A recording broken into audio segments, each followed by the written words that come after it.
No one paid attention to the janitor's mundane work until he saved a patient and proved himself to be a war surgeon. Before you start, share in the comments which country you are watching this video from today. The pine-scented town of Bend, Oregon, was known for its winding roads through the woods and its tranquility. In the heart of the town stood a building whose exterior had faded over the years, taking on a gray hue, Mercy General Hospital. This was a place where not only patients but also secrets were kept. Every morning, as the first light of day broke, a man would appear in the corridors, awakened by the sound of the cleaning cart's wheels, James "Jim" Carver. With his gray hair always neatly combed and wearing a well-fitted blue work uniform, he moved silently through the halls. He was like a whisper embedded in the hospital's walls, something no one listened to but everyone knew. Jim's job was simple: collect trash, clean floors, and mind his own business. Most staff didn't even notice his presence. Whispers circulated among the nurses. "Uncle Jim hasn't said a word today," they would say. Sometimes mocking laughter would follow. But he never responded. His eyes always scanned the surroundings carefully. He listened intently to the glow of the monitors, the silence of the patient beds, and the sounds of the medical equipment. No one except the young nurse Emily had noticed the alertness behind this silence. Emily watched how carefully he moved even while cleaning the floors. He never dropped anything, every movement flowed as if it had been rehearsed for years. One detail in particular caught her eye: there was always a bulge in the left inner pocket of his jacket. No one had ever asked what it was. Perhaps a small radio, perhaps an old notebook. No one had been interested. Until that rainy July evening. On that night in 2025, it seemed as though the town had been shrouded in a curse from the sky. A severe traffic accident had paralyzed the emergency room. 3 injured patients had arrived at once, but one was critical. A young man, he had suffered a blow to the head and a serious wound to the abdomen. The doctors were pressing down on the wound with their hands, the nurses were trying to prepare the equipment.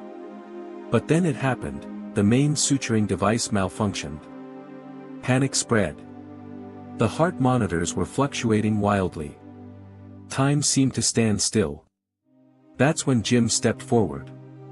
He approached the crowd slowly. "Let me do it," he said. His voice was neither loud nor soft. Just firm. A doctor who had been objecting opened his mouth, but fell silent when their eyes met. Jim put on his gloves. He pulled out a small, old surgical tool set from the inner pocket of his jacket. They had not been used in years, but each one was shiny and well-maintained. Jim began sewing with the calmness of someone who did this every day. He found the bleeding artery, tied it off, and sutured it. The young man's heartbeat stabilized. The room fell into a deep silence. Then came the applause, first from a nurse, then from the entire team. But Jim didn't lift his head or show a smile. He put his tools back in his pocket, took off his gloves, and returned to his corner, next to the cleaning cart. The same question echoed in everyone's mind: how did this quiet janitor possess enough medical knowledge to save a life? Emily couldn't take her eyes off him. Perhaps this man's past would no longer be remembered in silence, but with curiosity. Mercy General's quietest corner was etched into everyone's memory that night, because one man's silence had turned into the salvation of a life. After that night, the atmosphere at Mercy General had changed. Everyone now had the same man on their minds: the quiet, gray-haired Jim Carver, who swept the floors at the same time every morning and disappeared before nightfall. But he was no longer just a janitor. In one night, he had made the invisible visible by saving a life. Nurse Emily's mind, however, was still filled with confusion. That morning, she arrived early for her shift. Jim was in the same spot, at the corner of the corridor, broom in hand, a neutral expression on his face. As if nothing had happened. Emily approached, trying to suppress the pounding of her heart. "Jim," she said, her voice low but firm, "last night, what you did was something a doctor could have done. Maybe, something a military surgeon could do." Jim's broom stopped. He slowly stood up. He straightened his jacket collar and pulled an old medal from his pocket. It had a rusty red cross, a faded star, and the words, 1968, engraved below. Emily's breath caught. Vietnam, Jim said quietly. Da Nang, 12th Field Hospital. Back then, you couldn't count how many lives you saved in a single day. A mix of admiration and sadness appeared on Emily's face. Why didn't you tell anyone? Jim shook his head slightly. Because no one really wants to hear it. War heroes are forgotten once the war is over. But some wounds can't be healed by medals or applause. In that moment, Emily saw a deep weariness in Jim's eyes. It wasn't the weariness of the years, it was the weariness brought on by the pain he had witnessed and the silence he had kept. That day, Emily went down to the hospital archives during her lunch break. She typed James Carver and Vietnam into the search bar. A few seconds later, an old black and white newspaper clipping appeared, Field Surgeon Saves 15 Soldiers Under Fire. The name was censored, but the description was familiar. At the end of the article were these lines, Corporal C. never gave an interview. All his heroism was lost in the fog of war. Emily printed out the newspaper and brought it to Jim. Is that you? She asked. Jim glanced at it. It could be me, he said in a low voice. But it's not about me. It's about those kids. The ones I saved. And the ones I couldn't save. A few days later, rumors began to spread at the hospital. Doctors whispered, the janitor was actually a surgeon, and nurses secretly checked his shift schedule. But Jim tried to stay away from all this attention. He did his job, silently cleaning the corridors, keeping his eyes on the ground. He only occasionally made eye contact with Emily. In those glances, there was a silence worth 1,000 words. One afternoon, a technician working in the hospital's security camera room watched an old security recording. The moment of that night's surgery. Jim sewing the veins without his hands trembling, the doctors only able to watch. The recording spread secretly. The next day, it was shared thousands of times on social media. Under the headline, True Heroes Don't Speak. When Jim heard about it at the hospital, he just shook his head. I'm not a hero, he told Emily. I just did my job. Like everyone else. But Emily knew. Jim hadn't just done his job. He had seen the unseen, sewing the scars of the past into the wounds of the present. Now, as he walked through the hospital, people looked at him with respect. But Jim remained silent. Because some people speak most when they are silent. Emily, on her way to work that morning, was no longer just a nurse, something else had awakened within her. She was a researcher, a witness, perhaps the keeper of a secret. The simple act of sweeping with a broom had begun to take shape in her mind like a surgical scalpel.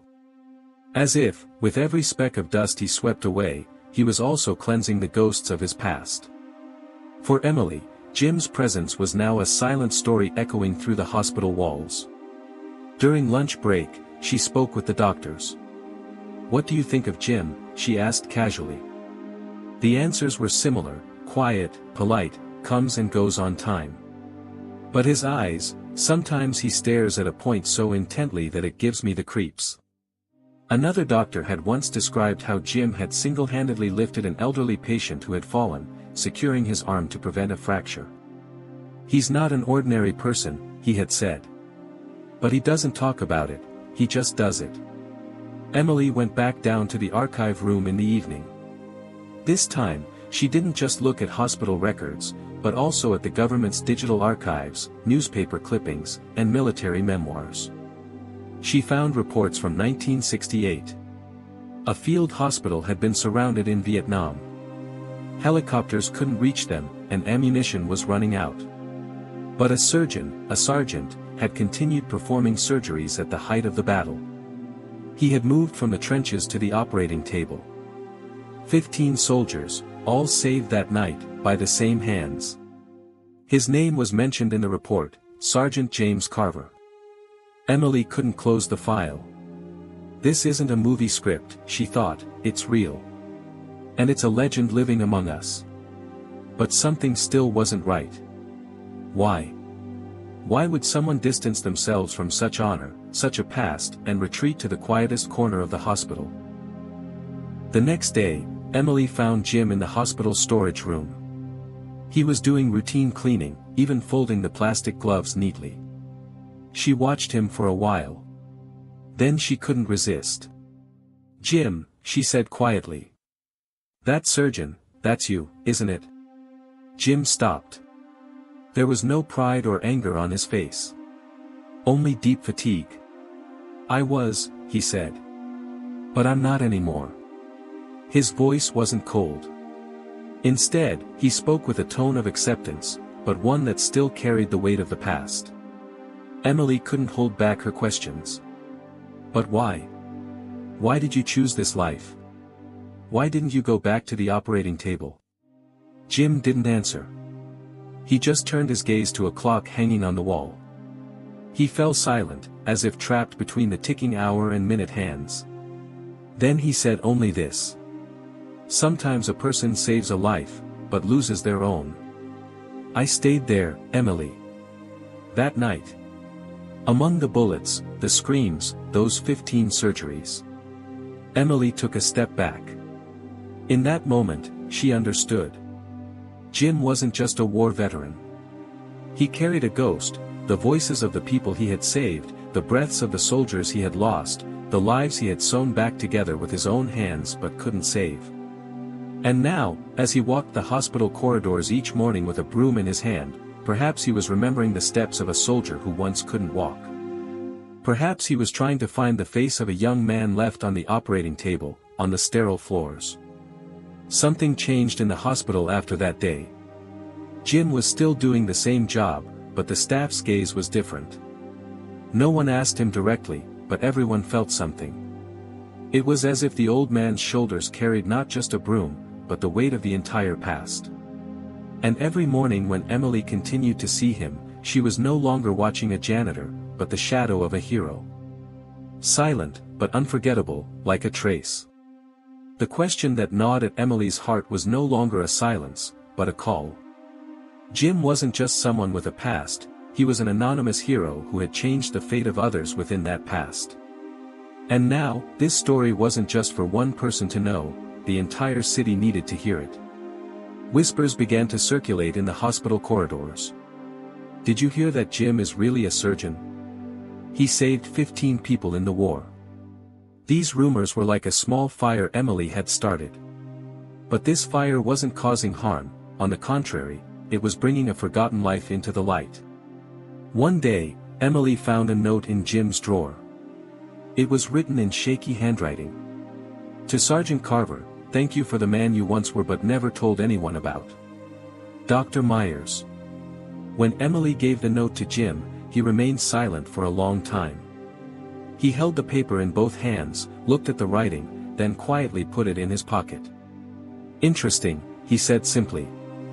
But that day, there was a sparkle in his eyes that hadn't been seen in years. As if someone had relit a lamp that had been extinguished long ago. The news spread. A short article Emily had written was published in the local newspaper. "He's still here, Sergeant James Carver's silent heroism." Soon after, the town's Veterans Association sprang into action. A ceremony was held in the modest VFW hall in Bend. Some of the old soldiers came in uniform, others leaned on their canes. Young nurses and doctors also attended. Everyone had come to hear the story of a man who walked right beside them but went unnoticed. Emily spoke at the ceremony. Her voice trembled at first, but every word came from the heart. Jim, that is, Sergeant Carver, wasn't in the operating room that day. But when you watched him, you still saw someone trying to save lives. Because some people carry not just a profession, but a sense of duty. Someone stood up from the back. It was an old man. There was a rusty badge on the lapel of his jacket. "I know James Carver," he said, his voice hoarse but clear. "In 1968, in Vietnam, when I collapsed, that man stitched me up under a hail of bullets. Right in the middle of the trench. Otherwise, I wouldn't be here." Applause rose in the hall, but Jim hadn't come to the ceremony. The next morning, Emily found him at the hospital. Jim was mopping again. Emily smiled. "We talked about you a lot yesterday." Jim looked up and smiled for the first time. "This is where I belong," he said. "But maybe surgery isn't just done on the operating table. Sometimes a glance, sometimes a touch, is enough." Emily fell silent. She understood. True heroism could be written not only in shouts, but also in whispers. By the end of the day, no one noticed the framed photo Jim had placed on his desk. In it, a young surgeon stood before a field hospital filled with rubble. Below it, a small note. "Saving lives isn't a moment, it's a lifetime." And this story ends with a question. Have you ever met someone like Jim? Someone who quietly touches lives, doesn't call himself a hero, but lives like one.